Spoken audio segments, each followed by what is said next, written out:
Never could have been thinking I would know what the future bring. All the highs and lows, said I'm gonna win. Though the world... Hey guys, this is Ace Pro here, coming to talk to you guys about a series that I hold dearly to my heart.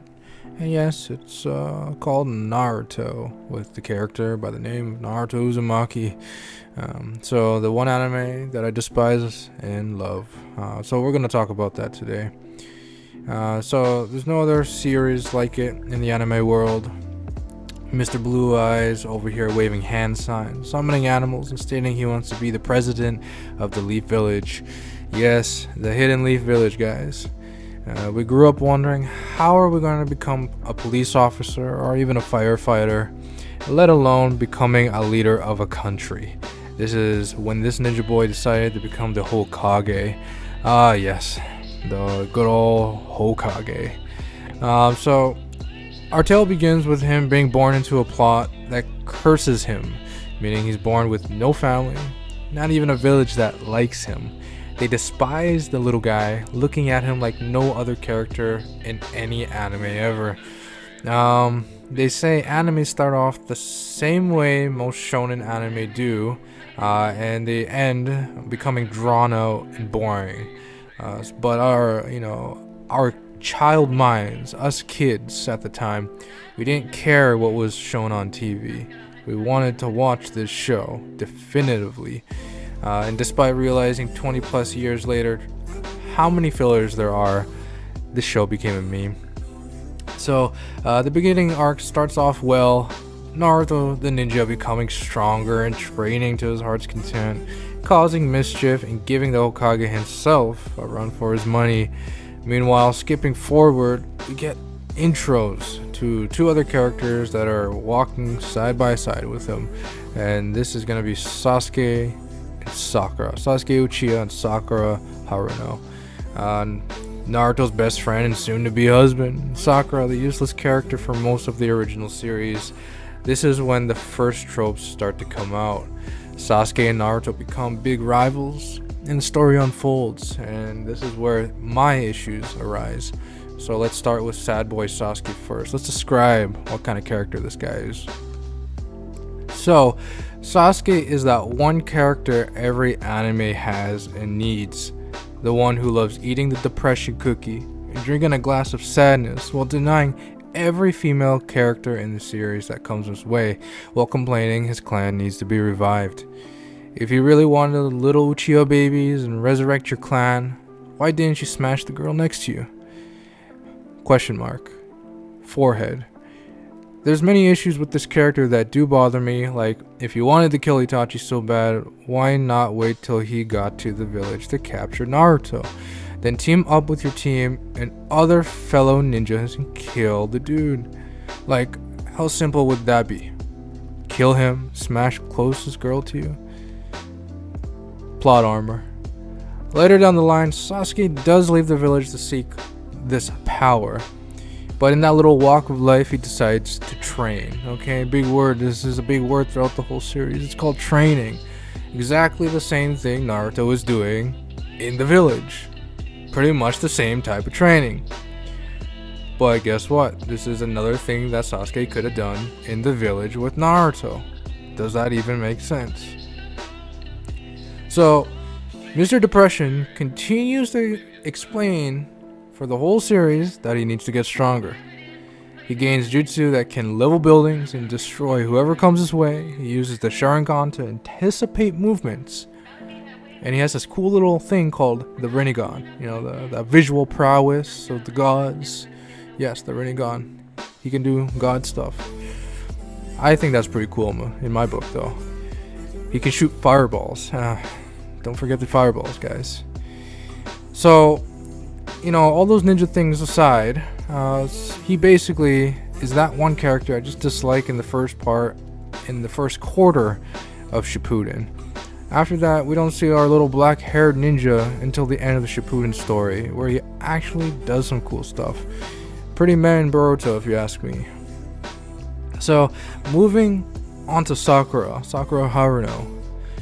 She is one of the worst characters I've seen in any series, and she's right up there with those typical animes with the whiny girls who want to marry or smash the guy beside them in the class that's sitting next to the window, that little corner with the window. Yeah. So she's that one character who crushes on Sasuke throughout the whole series until she gets what she wants in Boruto. So if you watched over 50 plus anime titles in your lifetime, you already know who this character is, and you cannot even miss it. Miss Generic, I love the cool kid who hates life. That's pretty much what she is. Her skills with jutsu are pretty lackluster. She doesn't do anything useful throughout the whole series other than go cha half of the time.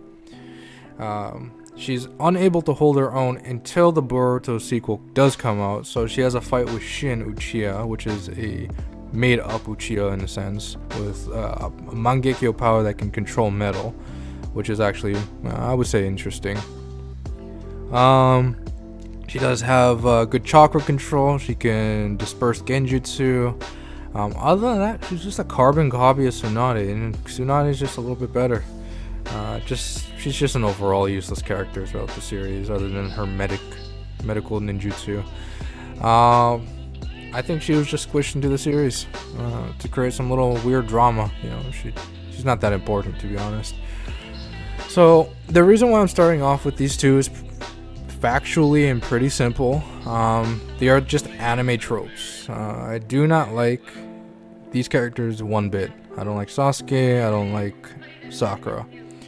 Even though I grew up with the series, I still do not and did not at that time understand how characters like these can exist. I mean, the story and plot these two have is pretty bare bones compared to Naruto himself, the main character. So you're squeezing two characters beside Naruto and expect us to care about the other two when Naruto is there full front and center. So you're gonna ask me, Ace Pro, why take a little doo-doo on these characters, huh? Why would you need to do that? Well, the question is, why would you want to flesh out two characters when you can't even flesh out the other 30 characters in the series? At least don't try to replicate Dragon Ball. Dragon Ball has some neat characters, but barely any of them made it past the first part of the series, so there was no real reason to remember them. But in Naruto, Kishimoto approved these characters, and these characters did stay throughout most of the series, the entirety of the series, excluding some that did die. And I'm gonna get to that point. But one of the most useful and unique characters that could have survived, but they somehow killed them off. So most of these characters in Dragon Ball didn't even have a true backstory, but some of them did carry over Dragon Ball Z and Dragon Ball Super, and ironically Dragon Ball GT, and I'm still shocked, right? So the character development in my book is very important. So when you try to squeeze in so many characters into one series, you kind of forget who a majority of them are.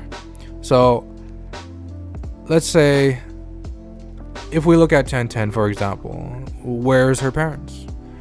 Is she the only one who uses weapons? Is she the only weapon expert in Naruto? How about Lee himself? No parents? Did they die? Die in the war? Did they just disown him? Send him up for adoption? Guy Sensei adopted him? Like, these are the things we need, right? Why the hell is there so many characters without parents? I don't get it. But okay, you guys are maybe even saying or even asking me, Sakura does have a backstory in one movie, right? Road to Ninja, right? Well, that doesn't justify the fact that it's just a movie, because even after the movie, her parents are never to be found again. Even though I heard and it's been confirmed that the movie is canon. It's part of the main story. So, where's her parents after the movie? Not to be found. Not even in Boruto. So, there are so many filler episodes that are there, but not a definitive filler arc that touches on characters that can be more cooler with some type of backstory to cover, like a Gaiden arc. One of the most interesting characters, Neji himself, had a full and fleshed out backstory. One of the most coolest, and this guy died. Did he really need to die? Hell, let Tenten die, for crying out loud. She's the most like ununique character in the whole series. You know, but overall, as for Naruto's story, it isn't perfect in any way, but my main real issue, does stem that Naruto doesn't have proper character development. My brief examples can be outshined by the amazing story that Naruto does have, and I will admit some filler arcs are exceptional.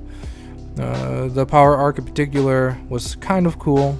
You know, the power arc, if I didn't say that correctly, the power arc. I don't know if that came out right. And the filler episodes leading up to Road to Ninja was perfect.